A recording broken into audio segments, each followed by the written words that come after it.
আসসালামু আলাইকুম। আমার প্রিয় শিক্ষার্থীরা, তোমরা সবাই কেমন আছো? আশা করছি আল্লাহর রহমতে তোমরা অনেক ভালো আছো। করোনার এই পরিস্থিতির মধ্যে আল ফাতাহ পাবলিকেশনস কর্তৃক আজকের এই অনলাইন ক্লাসে যে আয়োজন করেছে তার আয়োজনকে আমি সাধুবাদ জানাচ্ছি। আজকে অনলাইন ক্লাসে পঞ্চম শ্রেণীর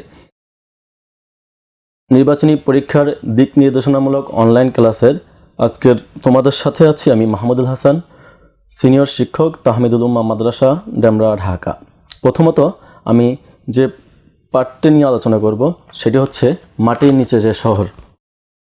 প্রিয় ছাত্ররা, মাটির নিচে যে শহর বলতে যে আমরা বুঝাই সেটি হচ্ছে মাটির নিচে যে জিনিসটি পাওয়া যায় বা মাটির নিচে কোনো এক সময়ে যে শহরটি ছিল সেই শহরটি সম্পর্কে আমরা আলোচনা করব। আমরা এই অধ্যায়ে আলোচনা করব বা এই পাঠে আলোচনা করব বাংলাদেশের প্রত্নতাত্ত্বিক নিদর্শন সম্পর্কে। এর ভিতরে ময়নামতি একটি নিদর্শন আছে, মহাস্থানগড় একটি নিদর্শন আছে, পাহাড়পুর একটি নিদর্শন আছে। এগুলো কোনোটি হয়তো তোমরা দেখে থাকবে।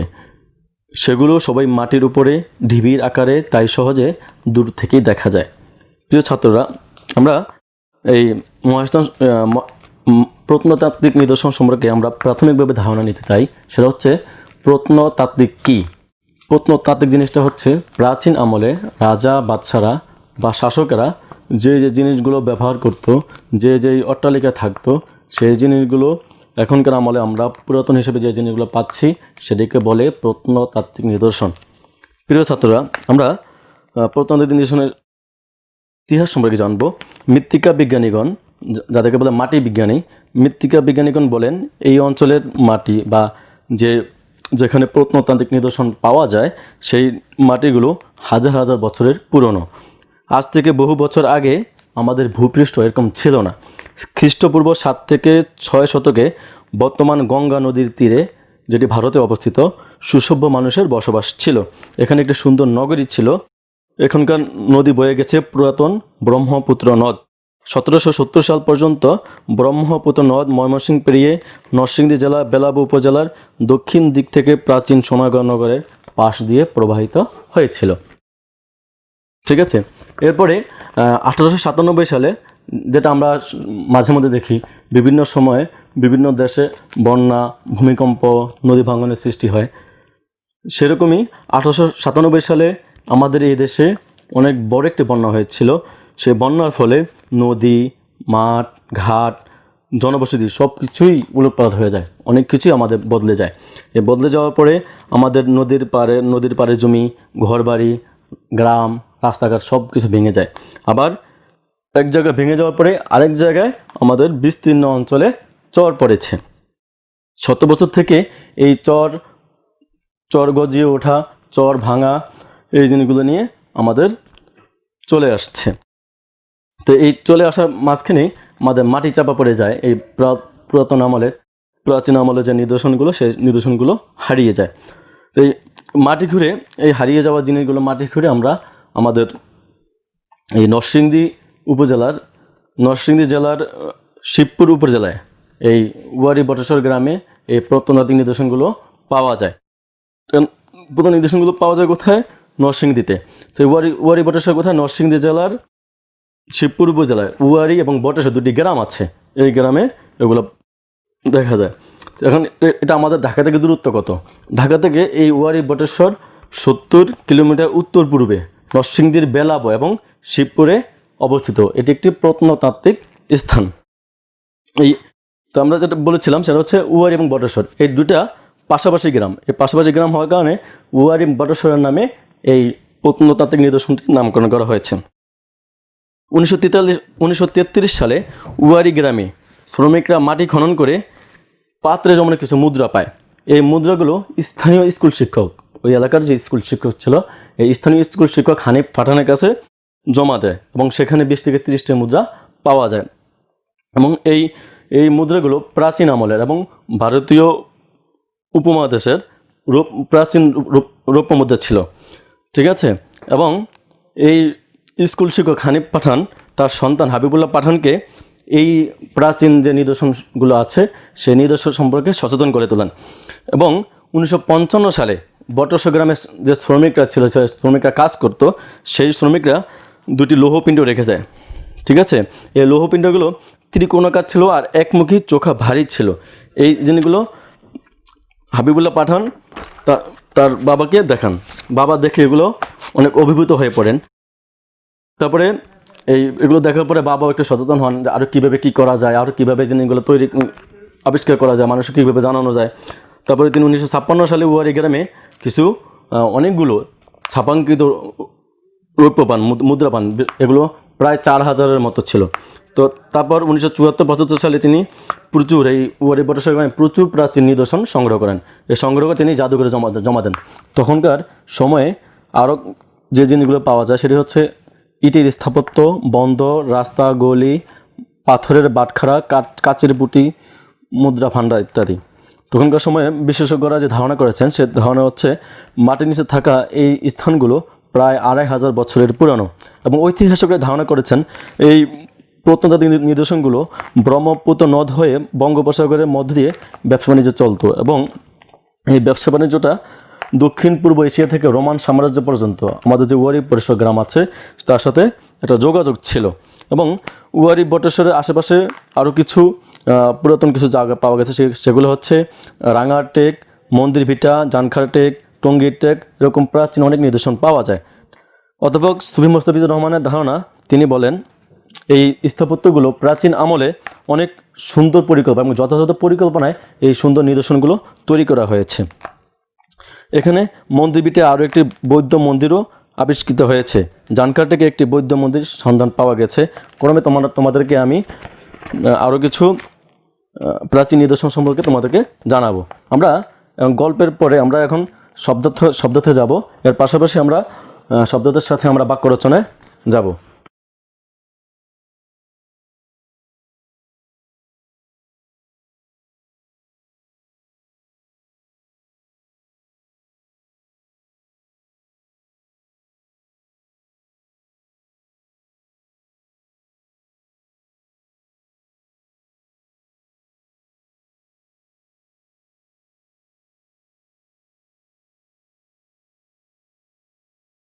আচ্ছা, আমি 3টা শব্দার্থ লিখেছি এখানে। একটা হচ্ছে নিদর্শন, আরেকটি হচ্ছে ঐতিহাসিক, আরেকটি হচ্ছে উপত্যকা। নিদর্শন শব্দের অর্থ লেখা আছে এখানে চিহ্ন। কি লেখা আছে? চিহ্ন। ঠিক আছে, আমরা এটা দিয়ে যদি বাক্য রচনা করি ক্রমে অনেক আশ্চর্য নিদর্শন পাওয়া যায়। তারপরে হচ্ছে ঐতিহাসিক, যিনি ইতিহাস রচনা করেন। ঐতিহাসিকের অর্থ যিনি ইতিহাস রচনা করেন। আমরা যদি এটা বাক্য রচনা করি সেটা হচ্ছে উয়ারি বটেশ্বর একটি ঐতিহাসিক নিদর্শন। তারপরে হচ্ছে উপত্যকা, এটার অর্থ হচ্ছে 2 পাহাড়ের মধ্যকার জমি। আমরা এটা যদি বাক্য রচনা লিখি সেটা হচ্ছে পাহাড় ও পর্বতের মাঝে সমতল ভূমিকে বলে উপত্যকা। ঠিক আছে, তাহলে আমরা শব্দার্থ এবং বাক্য রচনা শিখলাম। আমরা যদি প্রশ্নে যাই, প্রশ্নে আমরা তোমাদের খুব সহজে আমি তোমাদেরকে বলবো। সেটা হচ্ছে তোমাদেরকে যদি প্রশ্ন জিজ্ঞাসা করি সেটা হচ্ছে প্রত্নতাত্ত্বিক নিদর্শন বলতে কী বোঝো, এবং বাংলাদেশের প্রত্নতাত্ত্বিক নিদর্শনগুলো সম্পর্কে তুমি যা জানো লেখো। তুমি সহজে বলতে পারো প্রাচীন আমলে যে নিদর্শনগুলো রাজা বাদশারা যে জিনিসগুলো ব্যবহার করতো, যে জিনিসগুলো তারা অট্টালিকা বসবাস করতো, সেই নিদর্শনগুলোকে বলা হয় প্রত্নতান্ত্রিক নিদর্শন। বাংলাদেশের প্রত্নতাত্ত্বিক নিদর্শন সম্পর্কে তুমি যা জানো লেখো। তুমি সেখানে মহেশতরঙ্গ সম্পর্কে বলতে পারবা, ময়নামতি সম্পর্কে বলতে পারবা, পাহাড়পুর সম্পর্কে বলতে পারবা।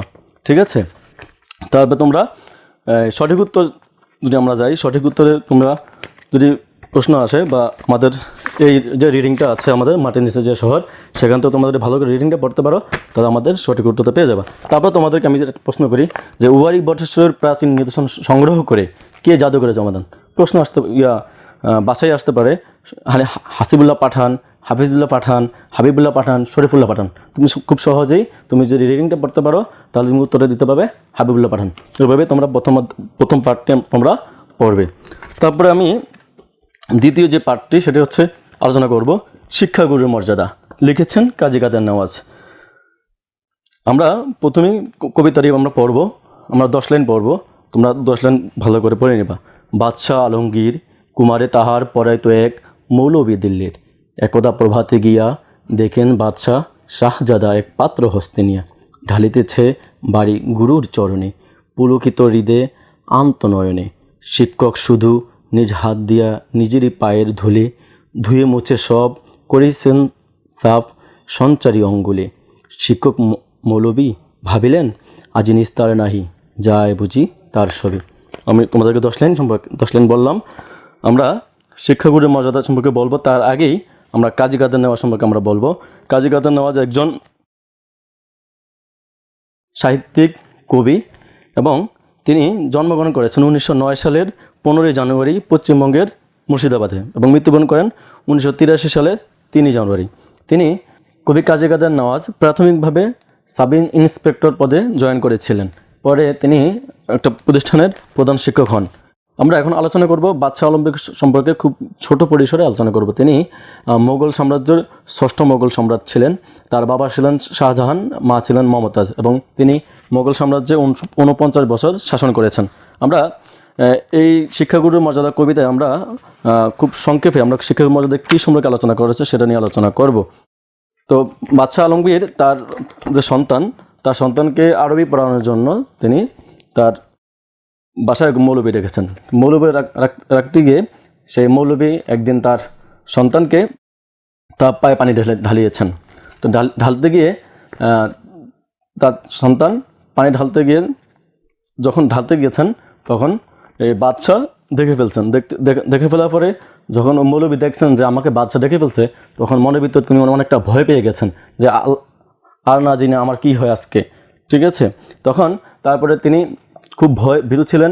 একদিন বাচ্চাটাকে ডাকলেন। বাচ্চা ডাকার পরে তাকে বললেন যে আপনি আমার সন্তানকে দিয়ে পায়ে পানি ঢালছিলেন কেন? পরে তো শিক্ষক মৌলবী উনি ভয় পেয়ে গেলেন।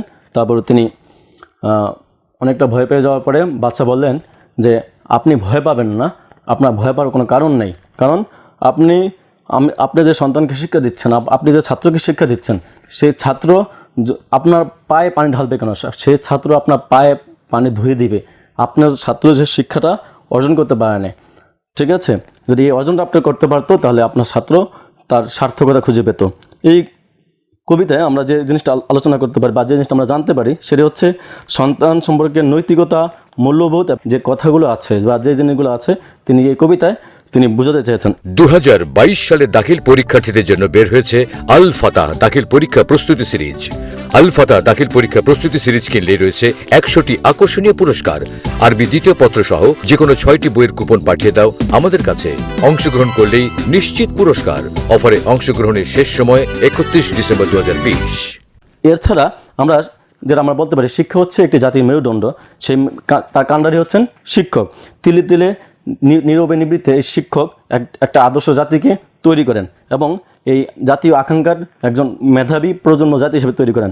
এজন্য এই শিক্ষকের অবদানকে তুলে ধরতে বাদশাহ আলমগীর এই উদাহরণটি দিয়েছেন। আমরা এখন শব্দার্থে যাব, পাশাপাশি আমরা বাক্য রচনা পড়ে ফেলব।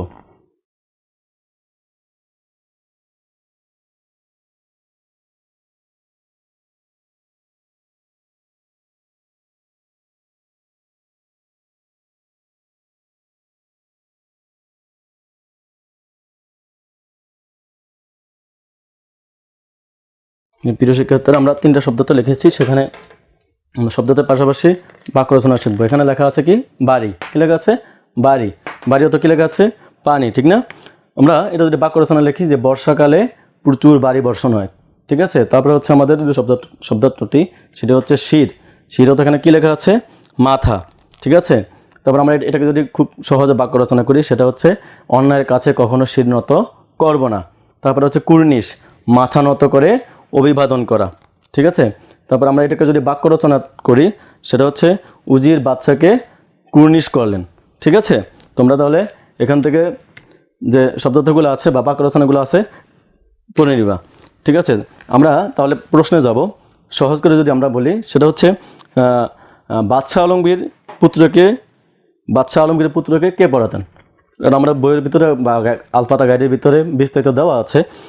তো আমরা সহজভাবে যদি বলি যে বাদশাহ আলমগীর পুত্রকে কে পড়াতেন? বাদশাহ আলমগীর পুত্রকে দিল্লির এক মৌলবী পড়াতেন। এরকম সহজ করে আমাদের প্রশ্নগুলো আছে।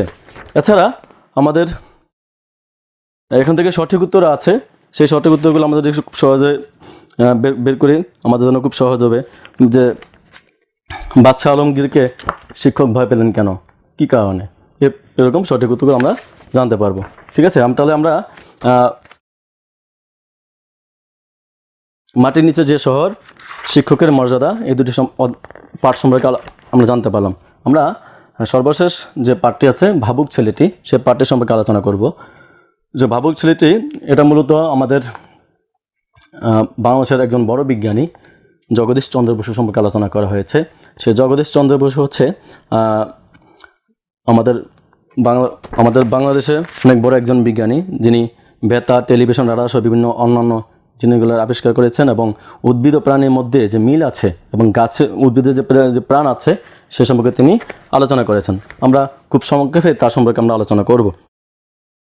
10-11 বছর ছেলেটি, তিনি দুরন্ত নন, তার পড়াশোনায় ভালো, খেলাধুলো করে, তবে সময় পেলেই গাছগাছালি পর্যবেক্ষণ করে, গাছ নিয়ে গবেষণা করে, গাছ কী হচ্ছে, গাছের কোথায় কোন জিনিসটি আছে সেই সম্পর্কে তিনি চিন্তা করেন। সবসময় তার মাথার ভিতরে চিন্তা হয়, অবাক বিস্ময়ে তিনি ভাবেন। ঠিক আছে, এবার ভাবতে ভাবতে তিনি অনেকটা টেনশনে পড়ে যান। ঠিক আছে, আমরা তার জন্ম সম্পর্কে বলবো। তিনি জন্মগ্রহণ করেছেন বিক্রমপুরের রাড়িখাল গ্রামে। তার জন্ম ময়মনসিংহে।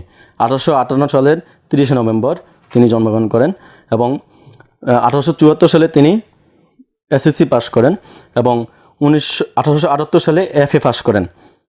1880 সালে বিজ্ঞান শাখায় বিএ পাস করে তিনি বিলেতে যান ডাক্তারি পড়তে।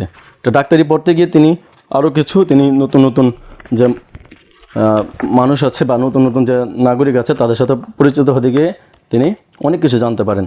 1881 সালে তিনি ডাক্তারি পড়ার পর উচ্চশিক্ষা লাভ করেন। 1885 সালে তিনি কলকাতার প্রেসিডেন্সি কলেজ, সেই প্রেসিডেন্সি কলেজের অধ্যাপক পদে যোগ দেন এবং যোগ দিতে গিয়ে তিনি যখন বেতন আসে, তখন সে বেতন ভারতীয়দেরকে অনেক বেশি দেওয়া হতো এবং বাঙালি বা পাকিস্তানি যারা ছিল তখন তাদেরকে কম দেওয়া হতো। তখন এর প্রতিবাদে পুরো বেতন নেননি। বেতন না নিতে যাওয়ার পরে তিনি 3 বছর, একাধারে 3 বছর তিনি বেতন নেননি।